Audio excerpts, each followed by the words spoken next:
All right. We're going to go ahead and get started. But before we do, yes, this is AC/DC or Axle DC, as somebody mentioned.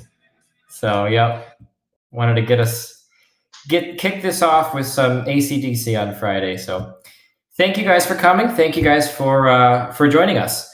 This is a presentation from JMI TV about the top 3 most interesting mag meter stories thus far. As we all know, everything changes and we all learn stuff every day. So let's go ahead and get right into it. So the first question I have for you is, have you ever had a meeting with the new sales guy? Where he'll come and he'll introduce himself. We've all been there. It's a new job and you're trying something new. And this first story of how fast is the story of my first sales call. So I had been in inside sales for a while. I had known what instrumentation is, but I had never sold a Yokogawa mag meter to a customer's face before. And that's a new experience. And so naturally, right, what we all do as people that like to learn things is I prepared for the meeting by learning everything about our ADMAG mag meters. We've got the AXG, which is good for most applications, AXW, which is wastewater, AXR, which is 2-wire. And I just kept going on and on about how the ceramic lined mag is good for this and that. And I went through a bunch of features with this guy, because I had learned all of this stuff that I thought was so important to the call. I was like, you got to use our stuff, and we got maintenance manager. We can log events even after they happen. And I was telling him all of this stuff, and he was nodding and smiling. And at one point, I took a break, and I was, so what do you think? And I went through the general specs. I explained how 1 microsiemens per centimeter conductivity, we can measure down so low. And he kind of stopped me at some point, and he said, "That's all great." And he hit me with one of these. He didn't say it. He didn't say it, but he hit me with one of these. And he basically said, "We're already buying your stuff." He goes, "We already like it. Let's just have a conversation about what we use it for. And let's take a step back and try this again." So he then started to tell me about what he actually does, which was perfect. He goes, "I can explain why." Well, he's a wastewater OEM. They make skids in the wastewater industry. He goes, "I can explain in 3 words why we use your mag meters over everybody else's, and we're probably going to keep using them for a long time. Speed of response." And then he started to tell me about his application, which was basically a wastewater skid. And this is his magic box. I won't reveal any secrets, but he says, "Do you know what we use your mag meter for?" And embarrassingly, I said, "Well, you're in the way." I didn't really know. Just kind of said some stuff. He goes, "Well, we use your mag meter at the inlet of our skid. And so what we do is we take raw sewage and, porta potty stuff, totally raw, and we pump it into our skid and we measure the flow with your mag meter right at the inlet, right where the red arrow is. And we do a bunch of stuff, and then, I won't talk about what they do specifically, but they clean the water. They're in the wastewater industry." He goes, "Here's why yours is so important. You guys have the highest quality magnetic coils on the market. And what that means is when we get an empty pipe, we're going to get a response within 0.1 seconds. And that is apparently in the spec." I went and checked, and he's right. Something I didn't tell him, but he goes, "We need to know exactly when we're going to have an empty pipe. We need a really fast response time at the inlet. And that's why we use yours over everybody else's." So it really made me take a step back and learn, when you're going into these things, and now I do this on every sales call, I start with, yes, we have the spec shows good information, and our mag meters have great statistics, but what are you trying to do? What problem are you trying to solve? What do you use us for? So I really enjoyed that first time of going through that and learning all of that within one meeting. But that's what they use it for, and that's one reason why in the wastewater industry, Yokogawa mag meters are used for the fast response time. So, all right, number 2, wait, no straight run. So the second story I have for you is another skid builder, and they use very small mag meters. So Yokogawa has mag meters of all shapes and sizes, everything from 0.1 inch all the way up to 104-inch flow tube. A lot of different liners and good for a lot of different applications. These guys were using a half-inch pipe. They were measuring flow on a half-inch pipe, and they were measuring 1 to 2 gallons per hour. So if you think about that, take a gallon of milk and pour it out and pretend that that took an hour for the gallon of milk to pour out. And then you want to measure flow based off of that. So that's what we were up against. And they were using a pretty cost-effective, let's call it, a cheaper mag meter.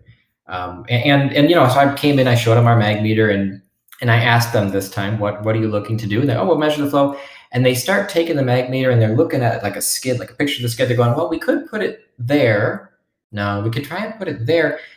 What they were doing is they were going, well, we'd like to put it here. They were looking at straight run requirements.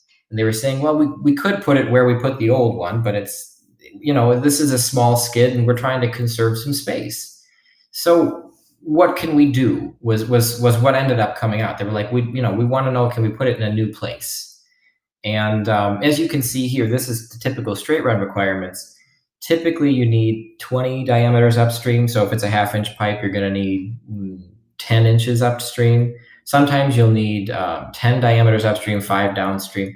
And you've got all those requirements depending on what's going on in the process. And you can use things like reducers, as you see there, where you put in a concentric reducer and you lower those straight run requirements. The concentric reducer takes up some space, but that's another option that you can do. And what I decided to do was I looked a little further into it, and we eliminated the straight run completely, straight run requirements. We didn't need them anymore. And this was confirmed by the factory, and the accuracy spec is still good. So they're actually getting a better reading because it's a higher quality meter, and there's no straight run required. And this is how we did it. So what you see here is actually a vortex meter. It applies for mag meters as well, but this is a vortex meter inline using what's called a reduced bore. So basically what you're doing is you're meeting that, in this case, it was a half-inch pipe. You're meeting that with a half-inch flange, and then you're reducing very quickly, and you're creating a really nice little flow profile right where you're reading the mag meter. In this case, vortex, but mag meter does the same thing. And then you open it back up to the rest of the process. It works wonders when you're trying to eliminate straight run. And in this case, there was no straight run required, and it made their process a lot easier. And this was the main reason that they considered switching from a cheaper mag meter to something that was more expensive. It ended up saving them on the other end. It ended up saving them in terms of real estate. They were more flexible with where they could put it. They required less piping. So they did probably save money at the end of the day, but it was also so much easier. And they could put it exactly where they want, and they'd have less headache. So that is story number 2.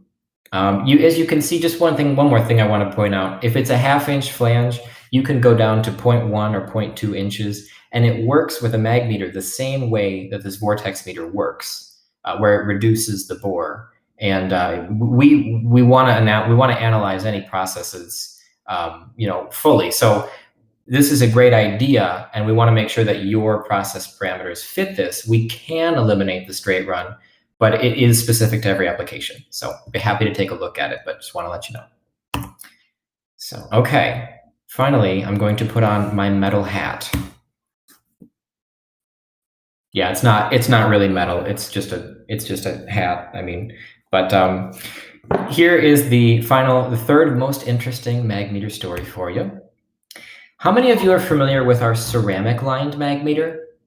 You've probably heard about it, where you've got the electrodes are fused into a ceramic body, and you have a ceramic liner, so it's perfect for aggressive media. In this case, it was a cement manufacturer. They were making like the gravel. So it was a really rough process, and something like a ceramic mag, they had used it in several different places. The problem with this application was that this application, they measured that there was temperature changes that were rather quick. Now, the ceramic liner is perfect for aggressive media, but if you have a fast temperature change, you might crack the liner. And in this case, they did. And they actually came to us just wanting to buy just another ceramic mag meter. And I said, it's kind of pricey. Are you sure you want the ceramic version? They said, oh yeah, that's what we use. And I asked them, what happened? And they told me temperature shock. And I said, oh, let me take a look at this. So I brought it back to the factory and came up with a pretty interesting solution. So this is our basic, this is the diagram of a basic mag meter. And if you're watching this on recorded video, because we're going to send out a recording as well, feel free to pause it at this point. But I just want to point out that there's a grounding ring, which is very common on mag meters. That's number 4. They call it the earthing ring here. So that's what a typical grounding ring looks like. It's just a very thin piece of metal, and it just provides access to ground for a magnetic field, for a mag meter. Here's what a metal hat liner protector looks like. So over there on the left, the far left, that's a normal grounding ring. When you go just a little bit to the right in that same image, you can see that there's a thicker one.